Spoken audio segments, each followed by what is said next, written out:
शुक्लां ब्रह्मविचारसारपरमापिनीं वीणां पुस्तकधारिणीम् अभयदां जाढ्यान्धकारापहां हस्ते स्फटिकमालिकां विदधतीं पद्मासने स्वस्थितां वन्दे तां परमेश्वरीं भगवतीं बुद्धिं प्रदां शारदां।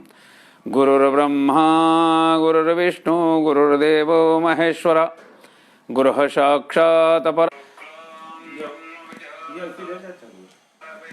एकं नित्यं विमलमचलं सर्वाधिसाक्षिभूतं भावातीतं त्रिगुणातीतं सद्गुरुं तन्नमामि। मनोजवं मारुततुल्यवेगं जितेन्द्रियं बुद्धिमतां मध्ये जड़ चेतन जग जीव जत सकल राममय जाने।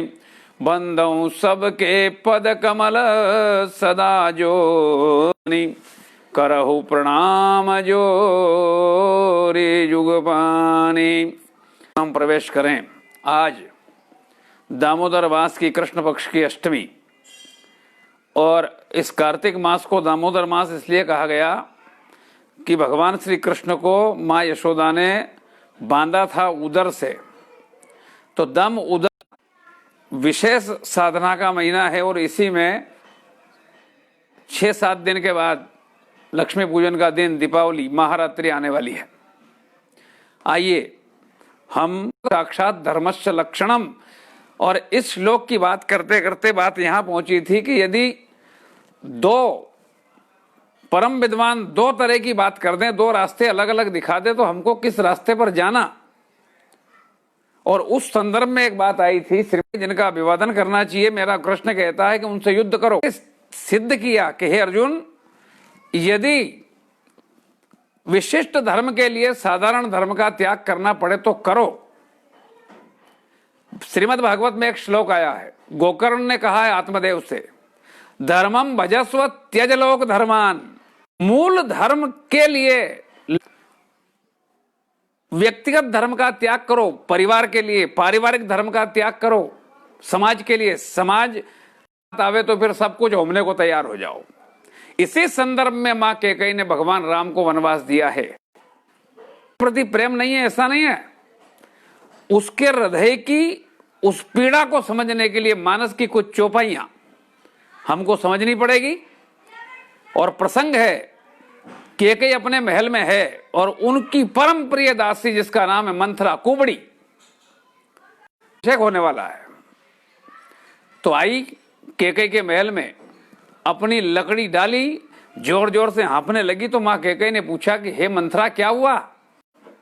केवल मात कौशल्या की है, हुआ क्या?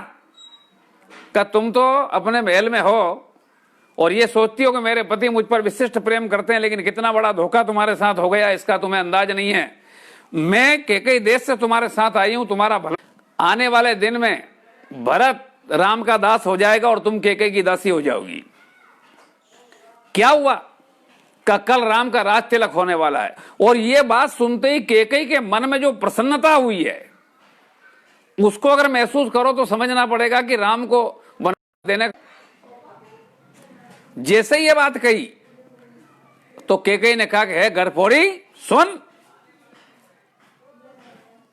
पुण्य सास कहो कबहू कहसी घर फोरी तो पुनि जीव चढ़ा कड़ाऊं तोरी। अगर फिर से तुमने ऐसी बात की है घर फोड़ने वाली, तेरी जीभ कटवा के फेंकवा दूंगी। जरा सोचना, राम के विपरीत, क्या राम के प्रति उसके मन में प्रेम नहीं है?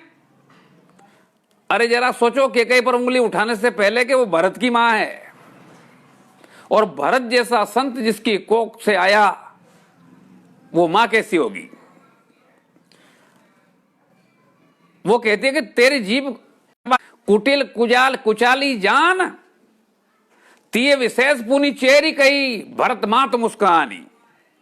का तुझमें कई अवगुण है, तुमको दूसरे की प्रशंसा अच्छाई तुमको दिखती नहीं है और दूसरे का भला तुमसे देखा नहीं जाता। वैसे ही कुटिल हो कुचाली हो और उस पे भी तू स्त्री है, स्त्री में वैसे ही ईर्ष्या एक विशेष गुण है।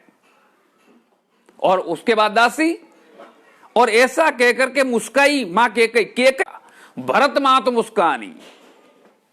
भरत जैसा संत जिसका पुत्र है वो मुस्कुराई है। और यहां बाबा तुलसी कहना चाहते हैं कि केकई पर उंगली उठाने से पहले ये भरत की मां है, और भरत जैसा पुत्र ऐसी ईर्ष्या और डाह से स्त्री के कोख से जन्म नहीं ले सकता। कि तुम में तो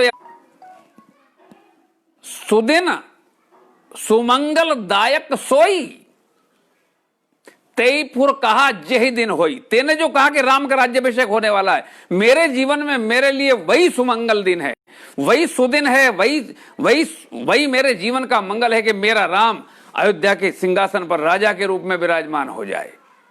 अब जरा सोचो, केकई ये उसके शब्द बोल रहे हैं, सुदिन सुमंगल दायक सोई तेई फुर कहा जे दिन हो। जिस दिन मेरा राम राज्याभिषेक हो जाए, मेरा राम राजा बन जाए, उससे बड़ा मेरे जीवन में कोई दिन ही नहीं है। सोचना जरा, वो 10 मिनट में अपना विचार बदल देगी। केकई है वो केकई जो देवासुर संग्राम में रथ, वो केकई 10 मिनट में एक दासी के कहने से बदल जाए, ये संभव है? उसने कहा है, कोई कारण है, उस कारण तक जाना पड़ेगा। सुदिन सुमंगल दायक सोई तेई फुर कहा, ये मेरे जीवन का सबसे बड़ा दिन है, वही मेरे जीवन की एकमात्र मनोकामना है कि मेरा राम राजा बने। ऐसा जिसके मन में हो वो, अच्छा देखो, थोड़ा आगे बढ़ के देखो कि जब 2 वरदान उसने मांग ली, तेरी बात ठीक है, मैंने तो अपनी कुलरीत के मान से बड़े बेटे को राजा बनाने की सोची, पर तेरा कहना कि मेरा भरत राजा बने तो छोड़ो, राम को वनवास देने की जरूरत क्या है, तो भी मान जाती। उसको तो एक ही, अगर उसके मन में अपने पुत्र के प्रति ये होता कि मेरा भरत राजा बने तो ये तो बात बन गई, फिर राम के वनवास की जरूरत क्या थी। पर उसका मूल है राम, तभी राम राज्य की स्थापना संभव है, तभी मेरी संस्कृति बच सकती है, तभी मेरा धर्म बच सकता है, तभी मैं क्षत्राणी होने के योग्य हो सकती हूं, तभी धर्मपत्नी कहलाने के योग्य हो सकती हूं, क्योंकि मेरे पति राम को अपने से दूर जाने देंगे नहीं। के मन के भाव को पढ़िए। सुदिन सुमंगल दायक सोई तेई फुर कहा जो जय दिन हो। जिस दिन ये हो जाए मेरे जीवन का सबसे बड़ा मेरा मनोरथ पूरा हो जाएगा। हे मंथरे सुन, कल तो बोल मैं तुझे क्या दूं, जो मांगे वो दे दूं। मन भावत आली, जो तेरे मन में वो बोल, वो मत मैं तुझे दे दूं, सब दूं। अगर मेरा राम कल वास्तव में राजा बनने, जो साचे रामई, कल तिलक अगर हो जाए राम का, मैं तू मांग क्या मांगना चाहती, जो मांगे वो दे दूं। क्या वो केकई राम के प्रति ईर्ष्या रख रही है? वो कहती कि राम मेरे प्राण से भी ज्यादा प्यारा का अगर कोई है तो वो राम है। प्राण ते अधिक राम प्रिय मोरे, मेरे प्राण भले ही निकल जाए, उनसे मुझे कोई मोह नहीं, कोई प्रेम है। कोई लोग एक बार अकबर के दरबार में, बीरबल उनका मंत्री, बड़ा चतुर, बड़ा, दुनिया में कौन सबसे ज्यादा किससे प्रेम करता है?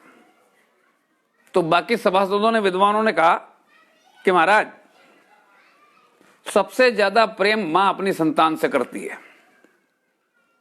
बीरबल ने कहा नहीं महाराज,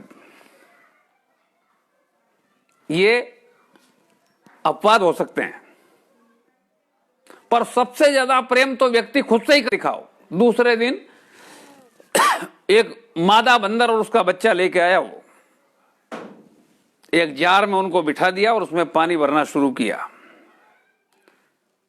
जैसे जैसे पानी बढ़ता गया, बच्चा छोटा था, डूबने लगा, तो उसकी मां ने उसको अपनी गोद में उठाया, लिया। लेकिन जब उसके नाक से ऊपर पानी जाने की तैयारी हुई तो उस बच्चे को नीचे डाला और खुद उसके ऊपर खड़ी हो गई। मतलब वो मरे व्यक्ति अपने जीवन से सबसे ज्यादा प्रेम करता है, लेकिन मां कैकेयी कहती है कि प्राण ते अधिक राम प्रिय मोरे है, तो वो प्रेम मेरा राम के प्रति है। अब जरा सोचो, क्या ऐसी कैकेयी कुछ पल में बदल जाएगी? मंथरा के कहने से बदल जाएगी? मंथरा तो माध्यम बनी है। और जब मंथरा ने और कहा कि महाराज हमको क्या लेना देना है, हे कैकेयी, हमने तो तुम्हारा भला सोचा है, कौन रप होएगी। और ये सब बात सुनते सुनते उसका मन बदला और मंथरा से कहा, हे मंथरा अब मुझे क्या करना चाहिए? समय पे चेता दिया। जरा सोचना, उसके बोली कुछ और है, मन में कुछ और है। उसके मन में एक बात आई कि जो आसुरी वृत्ति बढ़ते बढ़ते बढ़ते बढ़ते विश्वामित्र के आश्रम तक पहुंच गई, जो आतंकी विश्वामित्र के आश्रम तक पहुंच गए, तो धीरे धीरे पूरी दुनिया में यह वृत्ति फैल जाएगी और सात्विक वृत्ति का अंत हो जाएगा, मेरी संस्कृति समाप्त हो जाएगी। इसको बचाने के लिए मुझे क्या करना? तो उसके लिए राम को 14 वर्ष वनवास में रहना पड़ेगा। ये योजना संतों की बनाई गई। तो शस्त्र की तैयारी की, आयुध सर्व समर्पी के सारी शस्त्र विद्या महाराज वशिष्ठ ने शास्त्र का ज्ञान दिया और इतना तैयार कर दिया राम को, और राम घर में ही बैठा रहे और हमारी संस्कृति मिट जाए तो इस तैयारी का फायदा क्या है? कैकेयी इस योजना में सम्मिलित है। महाराज दशरथ राम को अपनी आंखों से ओझल होने देना चाहते नहीं और इस मोह के कारण राम को छोड़ेंगे नहीं, और राम अवध से बाहर निकलेगा नहीं तो यह वृत्ति समाप्त होगी नहीं, मेरी संस्कृति जरूर समाप्त हो जाएगी। मैं क्षत्राणी हूं और मेरे पति यदि धर्म का मार्ग छोड़े भी, क्षत्रिय होते हुए भी धर्म की रक्षा कराता है, पर चलना चलाना धर्मपत्नी का काम है, इसलिए मुझे कुछ करना पड़ेगा। और एक बात ध्यान में आएगी, मेरे करूं, लेकिन एक भाव और मन में आया कि यदि मैंने ऐसा कर दिया तो महाराज दशरथ की मृत्यु संभव है, यानी उसका विधवा होना तय हो गया। अब कौन स्त्री ऐसी है जो अपने सुहाग को खो देगी? यहां फिर धर्म संकट उपस्थित हुआ है, जैसा अर्जुन के सामने हुआ कि मैं भीष्म पितामह या कृपाचार्य जी पे वार करूं कि ना करूं। शास्त्र कहता है कि इनका अभिवादन करो और मेरा गोविंद कहता है कि इनसे युद्ध कर, क्या करूं? और मेरे गोविंद का निर्णय है कि प्यारे, तुझे उत्तरोत्तर ऊपर के धर्म के लिए नीचे के धर्म का त्याग करना पड़ेगा। धर्म समाप्त हो जाए तो भले ही सुहाग रहे भी तो किस काम का। इसलिए उसने निर्णय किया कि मुझे विधवा तो होना पड़ेगा, लोक निंदा मेरी होगी, जगत में कोई धर्म बचे। जब तक इतना जागरण और इतना त्याग हमारे मन में नहीं आएगा धर्म के प्रति, तब तक धर्म की जय नहीं हो सकती। मानस में 2 चौपाई है लक्ष्मण के लिए,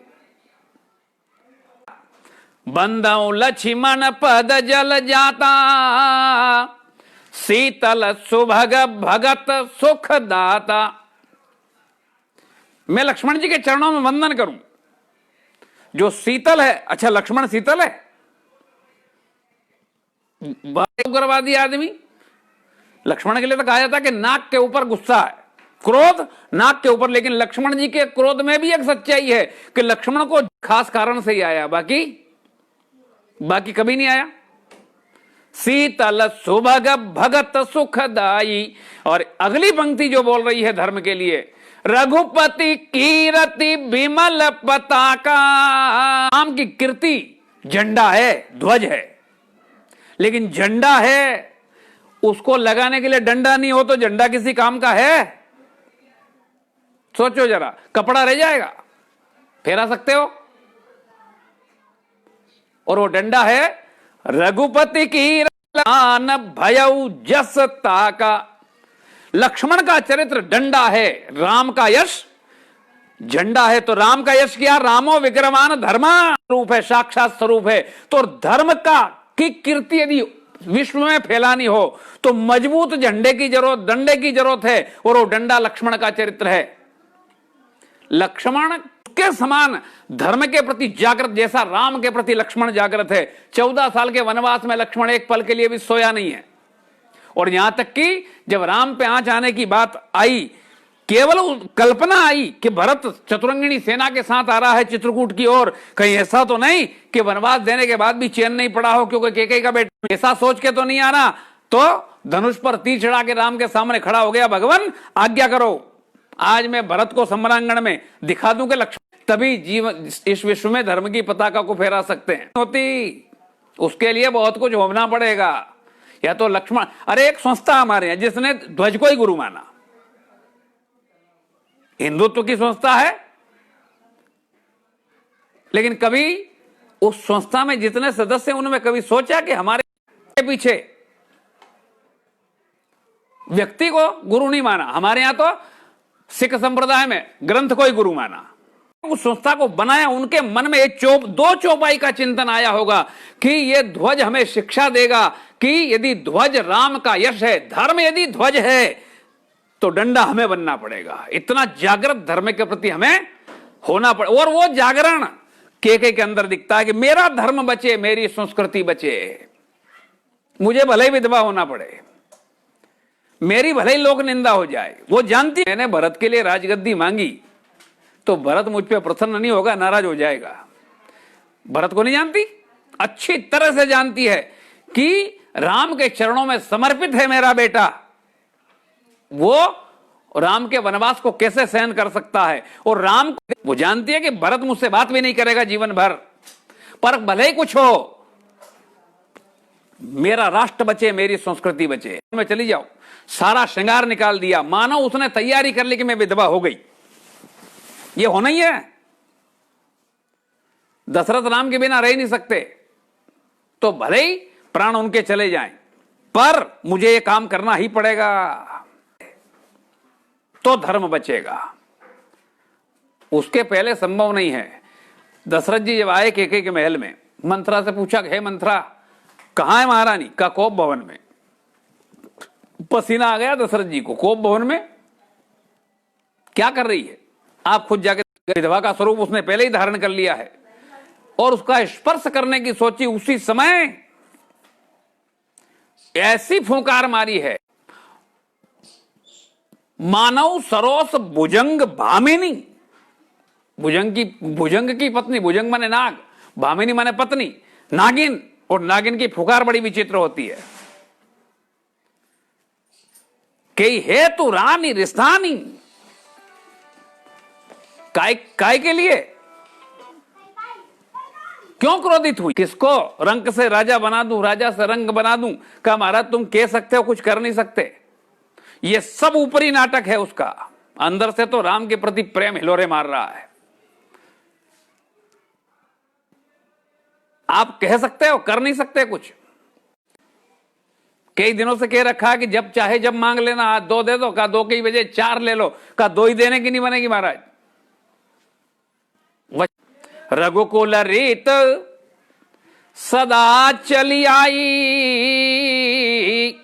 और प्राण जाए पर वचन न जाई। 2 चीज है, या तो प्राण जाएंगे या वचन जाएगा। के कहते प्राण जाए तो भले ही जाए, वचन गया कि संस्कृति गई। महाराज सूर्यवंश की लाज रखना, क्षत्रिय कुल में हो तुम, मैं क्षत्राणी हूं, अपने धर्म का पालन करो। नहीं करो तो धर्मपत्नी होने के नाते मैं आपसे धर्म के मार्ग पर आपको जबरदस्ती चलाऊं, इसीलिए तो पत्नी को धर्मपत्नी कहा है। जरा कैकेयी को पहला वरदान क्या मांगना चाहिए था? अगर ईर्ष्या होती, मांगती कि राम वन में चले जाएं, खत्म। पर अंदर से टूट रही है कैकेयी, राम का प्रेम उसके हृदय को कंपायमान कर रहा है, अंदर से कपकपा रही है, ऊपर से कठोर है, तो नहीं मांग पाई। तो पहला वरदान मांग लिया भरत का टीका। सुनहु प्राण प्रिय भावत जी का, देहु एक बर भरत ही। आप मुझे प्राणों से ज्यादा प्यारे हैं। 2 मिनट पहले जैसे नागिन फुंकारती, ऐसे फुंकार रही, प्राणों से ज्यादा प्यारे हैं। पति के जीवन में भले प्राण चले जाए, क्षत्रिय पर कलंक नहीं लगना चाहिए कि धर्म की रक्षा नहीं कर पाया, इसलिए भले प्राण खोना पड़े। खोनी बार ऐसे काम किए हैं, खुद ने तिलक लगा के युद्ध के मैदान में अपने पति को, अपने बेटों को भेजा है। आज भी कोई सैनिक यदि वीर गति को प्राप्त होता है तो वो जब सैनिक सीमा पर जाता है, मां उसको तिलक लगा के भेजती है। क्या वो मां क्रूर है? वैसे ही आसुरी वृत्ति को मिटाने के लिए राम को तिलक लगा के कैकेयी ने भेजा है। पूजनीय होगी कि नहीं होगी? वो प्यारे, हे महाराज आप मेरे स्वामी हैं, पहला वरदान मुझे भरत को टीका, और टीके के दो अर्थ बनते हैं, राज तिलक। दूसरा, टीका कलंक का भी होता है। भले ही मेरा भरत कलंकित हो जाए कि इस भरत के कारण राम का वनवास हुआ, सारी दुनिया चिल्लाए, मुझे उसकी कोई परवाह नहीं है, लेकिन मेरे राम को जो तैयार किया है मेरे संतों ने, जिस काम के लिए, वो काम करने के लिए राम को वन में जाना ही। तो हम केसर के हाथ क्यों जोड़ेंगे? कैकेयी का अमानत है, दो वरदान। तो दूसरे वरदान को मांगने से पहले वो दशरथ जी को हाथ निवेदन करने की जरूरत क्या है? दो, देना ही पड़ेगा नहीं? हाथ जोड़ने की जरूरत थी उसे? हे महाराज मैं हाथ जोड़ के निवेदन कर रही हूं, प्रार्थना। दूसरे वरदान की बहुत सख्त जरूरत है। इसके ऊपर ही सारे धर्म की नींव टिकी हुई है, इसके ऊपर ही हमारी संस्कृति की रक्षा टिकी हुई है। इसलिए मैं निवेदन कर रही हूं, प्रार्थना कर रही हूं कि मेरा ये दूसरा वरदान जरूर जरूर मान लेना, ये जरूर देना। मांगू दूसर बर कर जोरी पूर मोरी, ये मेरी कामना आप पूरी करो, ये बहुत जरूरी है। पुरबहु नाथ मनोरथ मोरी। तो दशरथ जी के मन में आया, चलो ठीक है, राम मेरा पुत्र है, तब भरत भी मेरा ही पुत्र है, राम राजा नहीं भरत राजा हो जाए। ये भी मुझे उतनी प्यारी, वो भी मुझे उतनी प्यारी, और राम को तो ज्यादा अच्छा लगेगा कि मेरा भरत राजा बने। राम के मन में तो बात ही दूसरी है। वशिष्ठ जी जब राज तिलक, गलत रिवाज हमारे परिवार में पड़ा हुआ, उसको आप बदल सकते हैं क्या? विमल वंश या अनुचित एकु का होना चाहिए। तो बड़े का सम्मान तो वैसे ही राजा से ज्यादा बड़ा हो जाएगा, क्योंकि जब सभा में बड़ा भाई जाएगा और राजा के सिंहासन पर छोटा भाई बैठा होगा, वो छोटा भाई बड़े के चरणों में प्रणाम करेगा तो पूरा राज्य उसके चरणों में वंदन करेगा।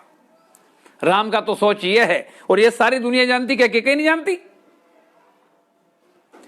रखता है तो क्या है, वो क्या मांगेगी? तापस वेश विशेष उदासी बनवासी।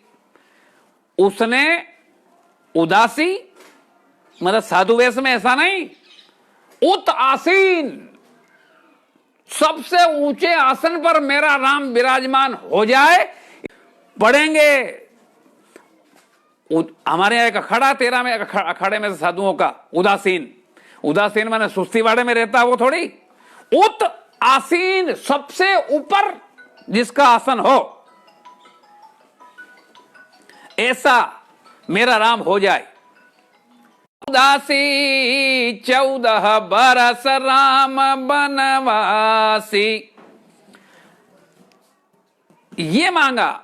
लेकिन महाराज मांग लिया राम, राम मेरे प्राण हैं। तब वो बोली कि महाराज अगर आपने अपने वचन को भंग कर दिया तो मेरा मरना निश्चित है, और आपका अपयश दुनिया में हो जाएगा, यह भी निश्चित है। मैं क्षत्राणी हूं, यदि धर्म की रक्षा नहीं कर पाई, और अगर आप वचन भंग करके भी जीवन तो जी लेंगे, राम को साथ रख लेंगे, लेकिन आपका इस दुनिया में अपयश हो जाएगा। कैकेयी के मन में जो चल रहा है वो कुछ और है, कैकेयी ने ऊपर से किया वो कुछ, और ये सब इसलिए करना पड़ा कैकेयी को कि उसका धर्म एक व्रत नेमा मरवच कर्म पति पद प्रेमा। तो जैसा स्वामी की आज्ञा हो वो करे, लेकिन इसको उसने छोड़ा कि अगर इसके चक्कर में रह गई, ये मेरा व्यक्तिगत धर्म है। लेकिन राष्ट्र के प्रति, समाज के प्रति, संस्कृति के प्रति मेरा जो कर्तव्य है वो ये कि मेरी संस्कृति जिंदा रहे, और ये तभी जिंदा रह पाएगी जब राम 14 साल के लिए वनवास जाएं। और 14 साल ही क्यों मांगा, इसके पीछे भी कारण है। अंतरराष्ट्रीय कानून के अनुसार उस समय 13 साल जो अपने नगर से, अपनी नगर की सीमा से बाहर रहे, वो उस नगर की नागरिक 13 साल बीतेंगे। 14वें साल में जब राम का कदम वन में होगा तो अयोध्या से उनका संबंध औपचारिक रूप से टूट जाएगा। तो रावण से जब युद्ध होगा तो राम रावण के बीच में व्यक्तिगत युद्ध होगा, अयोध्या और लंका दो देश का युद्ध नहीं होगा। इसलिए 14, और राम ने भी वनवास में 13 साल किसी से कुछ माथाफोड़ी नहीं की। जो कैसे हुआ है, केकई उसका एक पात्र है और उसने बड़ा कठोर रह करके अंदर से कांप रही है, लेकिन बाहर से अपने राम को बहुत ऊंचा उठाने के लिए जो कार्य किया है, केकई इसलिए पूजनीय है, फिर पूजनीय है। आज से 6 दिन के बाद 14 तारीख को दिवाली है। 2-4-5 मिनट में उस पर कुछ बोलना चाहूंगा कि दिवाली की रात 3 कालरात्रि और महारात्रि, दुर्गा अष्टमी नवरात्रि की अष्टमी कालरात्रि है और कार्तिक मास की अमावस्या की रात्रि महारात्रि है। और उस दिन भगवती मां लक्ष्मी का पूजन होता है, सरस्वती का 3 का पूजन होता है। गणेश सिद्धि बुद्धि के दाता हैं, सरस्वती ज्ञान की देने वाली है। स्त्री रहेगी कहां,